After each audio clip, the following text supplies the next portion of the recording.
Hi everyone, I'm the Limitless Librarian and welcome to my April reading wrap-up. I believe we have 19 books read this month if I've counted correctly, including some kids books, some mythology books, and one of the mammoths that I started reading for March of the Mammoths. As usual, we will be going from my least favourite to my favourite book of the month. So without further ado, since we've got so many books to get through, let's get going.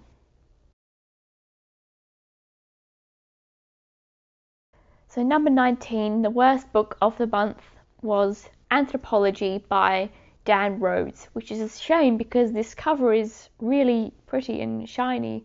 I like the cover, but inside this book was just not very interesting, not very exciting. I didn't really get it. This was supposed to be 101 short, one page, one paragraph long love stories, but there was literally only one that I remember liking, and I can't even remember it now, but that's not a great score, 1 out of 101. They just weren't very witty or interesting. If there was supposed to be some jokes, I didn't get them.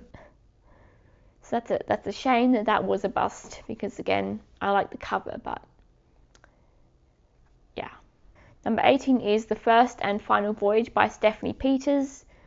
This is a kid's book, a very short one, about the sinking of the Titanic, about a boy who was on the Titanic and he explores it and then it sinks and he worries about getting his family out. It was fine. It serves its purpose. I'm just not the target audience of this book, and a lot of the time that's not a problem, but in this case it was maybe a bit young for me to still find enjoyable. There's nothing wrong with it. It's fine. And the illustrations are pretty cool. But yeah, this is more of an educational book. It has facts in the back and resources to find out more. So this is clearly more supposed to be an educational book more than a story. 17, and it's unfortunate to have to rank this one so low because I know a lot of people really like it, and also because this is one of the mammoths that I read for March of the Mammoths. So yes, I did read through 800 pages of the book and didn't end up really liking it, and that is The Luminaries by Eleanor Catton. This is a historical story set in 19th century New Zealand in a gold town, and it concerns a murder and a mysterious bunch of gold that shows up, and this bunch of men, 12 or so men, that get involved and get caught up in this whole mess one way or another. There's also this prostitute named Anna that gets involved in this whole thing somehow. It was just really confusing, boring, had too many characters, none of which were particularly interesting to me. The only interesting scene, I think, was this one courtroom scene at 600 pages in. But even that wasn't really anything to write home about. And it needed to explicitly show you what actually went on and how this gold happened, showed up, how this guy disappeared, all the events that led up to the murder. It had to explicitly show you all of that after the actual story. So the last quarter of the book was actually flashing back to before the book started, explaining all of the events. You couldn't figure them out through the actual plot of the book. Also, at the end of the thing, chronologically, not at the end of the actual book, but chronologically, the main villain, this guy called Carver, he gets taken in a carriage away to jail, but then the carriage driver shows back up and reveals that somehow along the way this guy died, and the way he died, it was obvious he was murdered. But how? The carriage driver wasn't one of the named important characters, if I recall, so if he did it, there's no reason for him to have done it, especially since Carver was the big bad and major character in the book, so it would be kind of weird for him to be killed off by this nameless character.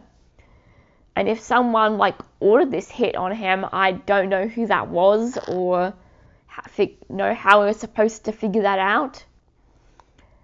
So that's just really confusing and weird, and yeah, weird to kill off your villain in such a weird way. So if anybody watching this has read this book and can explain to me how Carl wound up dead and by whose hand, please let me know in the comments, because I'd love to know what that was all about. But yeah, anyway, as I said, this book was confusing, boring, too long, spun its wheels a bunch, didn't add interesting characters. And like, it's also supposed to be full of this astrological symbolism, like there are all these horoscopes at the start of the different sections of the book. But I don't see how that was supposed to be relevant to the plot, so I don't really know what the point of that was. So yeah.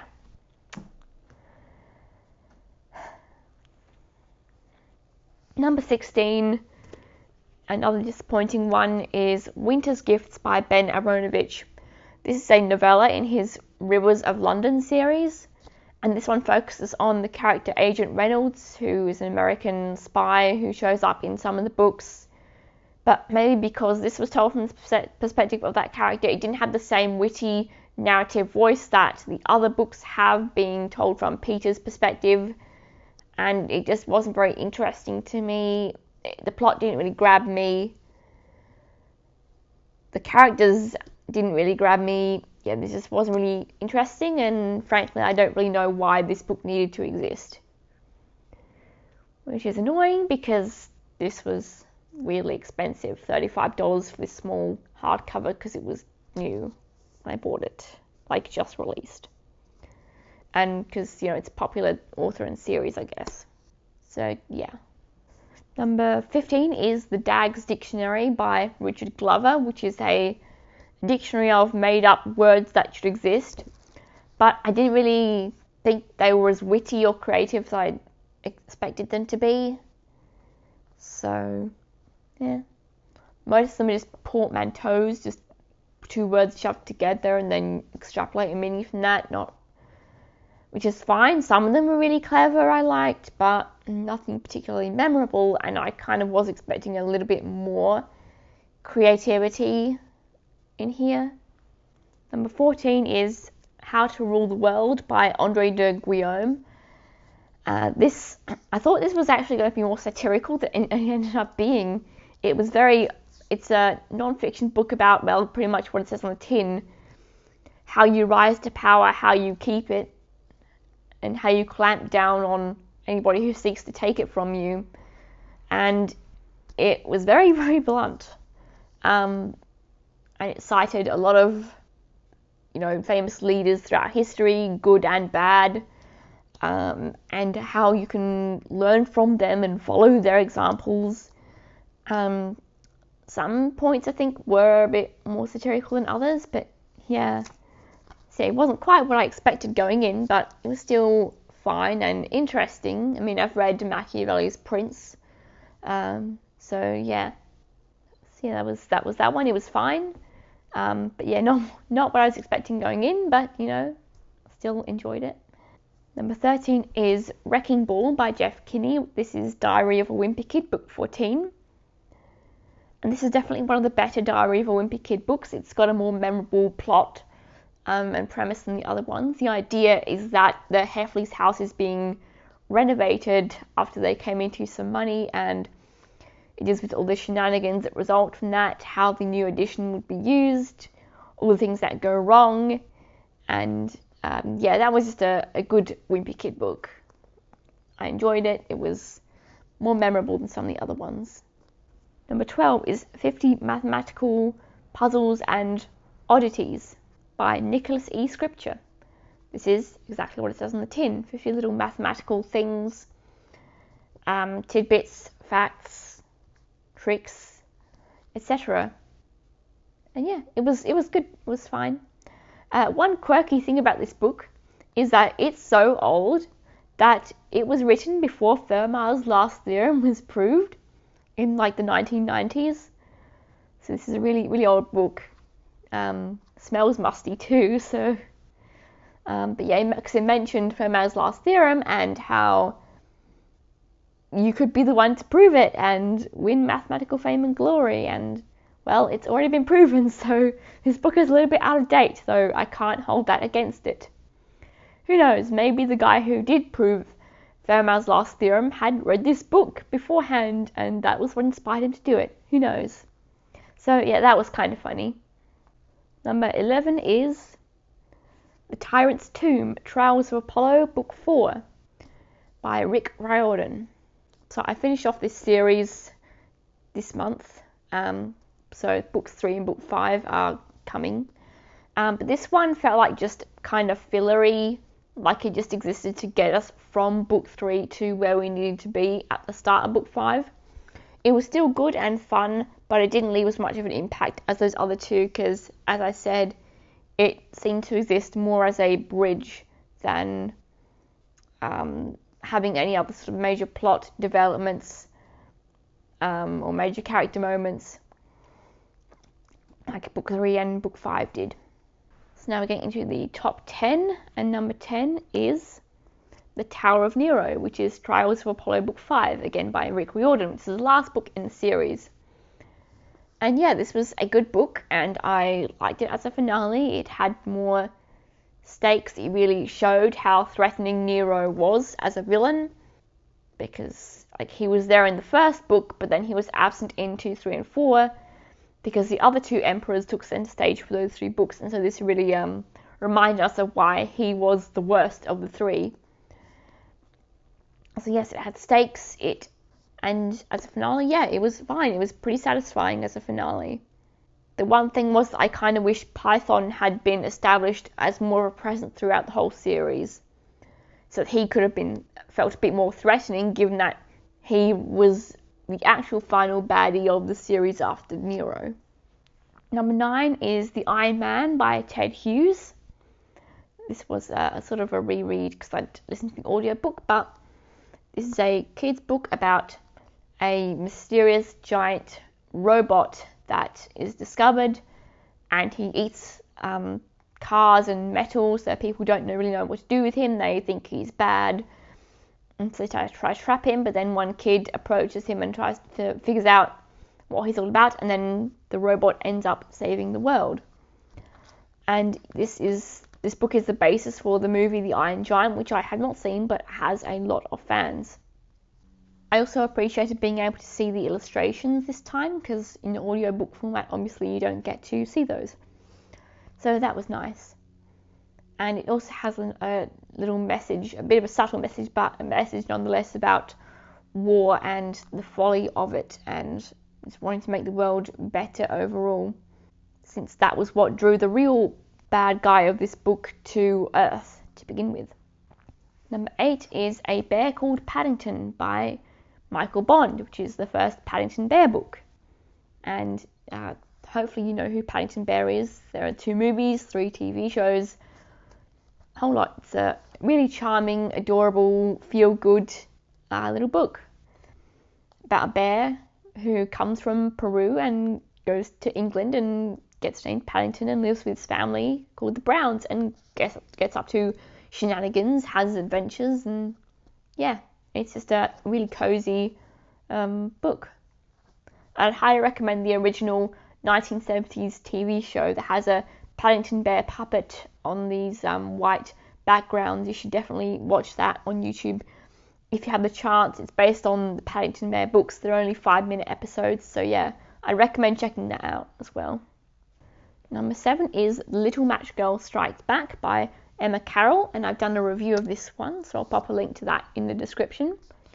But this is a retelling of the Hans Christian Andersen fairy tale, The Little Match Girl. It's set in Victorian England and tells the story of Bridie, who is a girl who sells matches on the streets of London to make money, keep her family afloat. And her mother works in the match factory making them and has to deal with terrible working conditions, and so has powerful feelings of group action, and is based on real historical events which led to improvement in working conditions and workers' rights in the match factories. Number 6 is Demigods and Monsters, which is a collection of essays on the Percy Jackson series written by a bunch of different authors. And this one covers only the first 4 Percy Jackson books because it was written between the Battle of the Labyrinth and Last Olympian. And yeah, this was pretty good. It provides some interesting and unique perspectives on certain themes in the series, like the use of disability in the form of the demigods having ADHD and dyslexia, as well as other forms of disability in the series, which I appreciated. The pros and cons of joining the Hunters of Artemis, how to spot monsters, and what we can learn from that in the real world. And yeah, all sorts of other ideas like that. It provided different perspectives on those themes.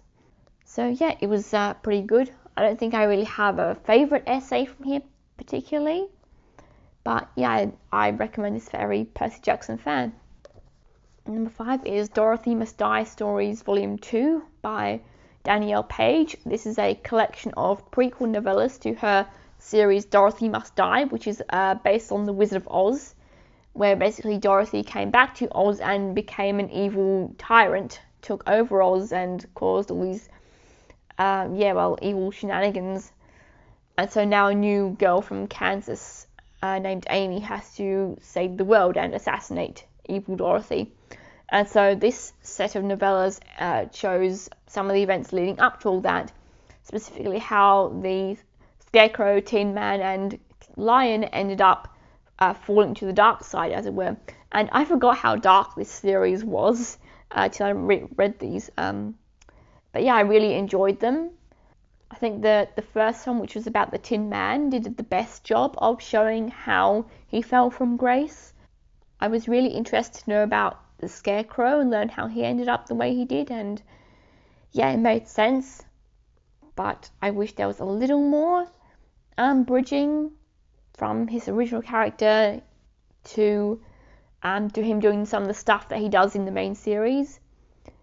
And the Lion one makes sense as well.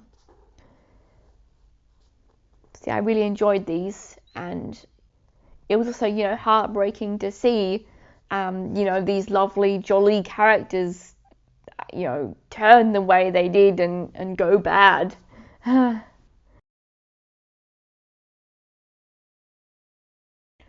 Number 4 is Norse myths that inspired Final Fantasy VII by MJ Gallagher. And number 3 is Greek myths that inspired Final Fantasy VII, again by MJ Gallagher.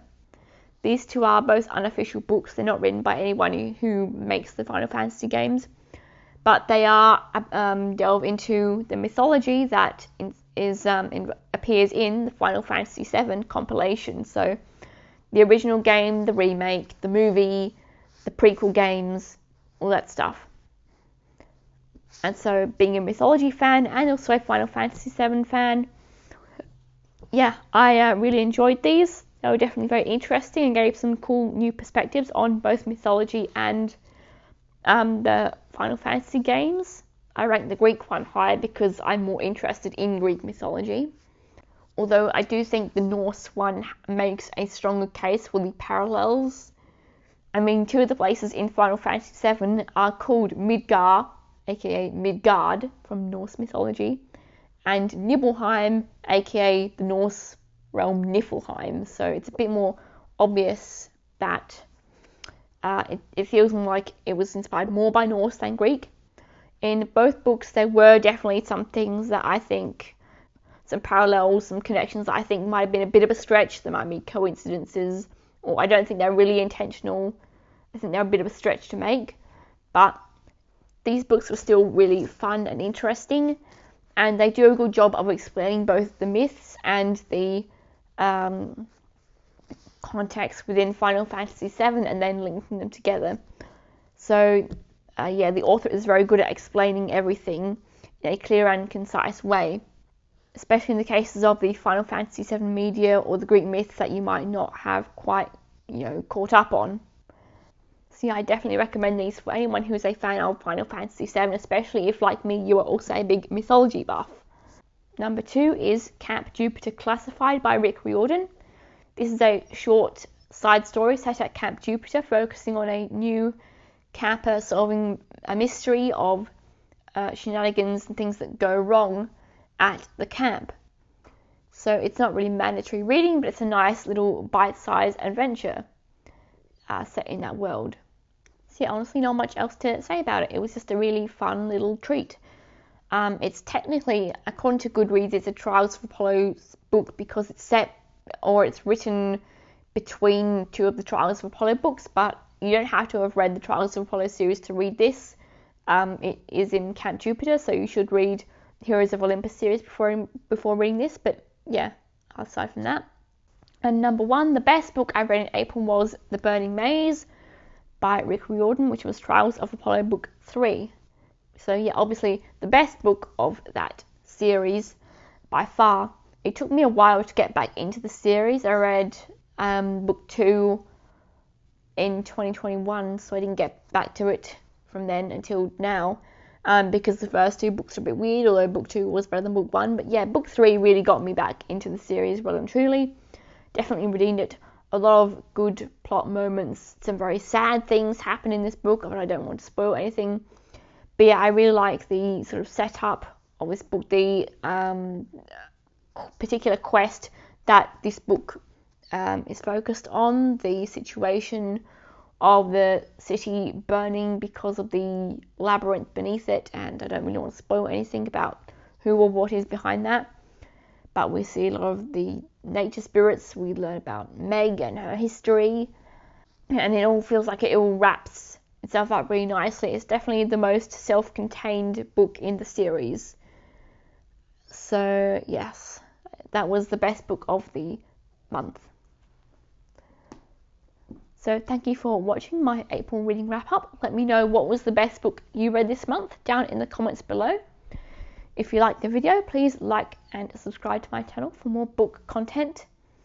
And as always, do lots of maths, read lots of books, and I'm sure you'll have an amazing day.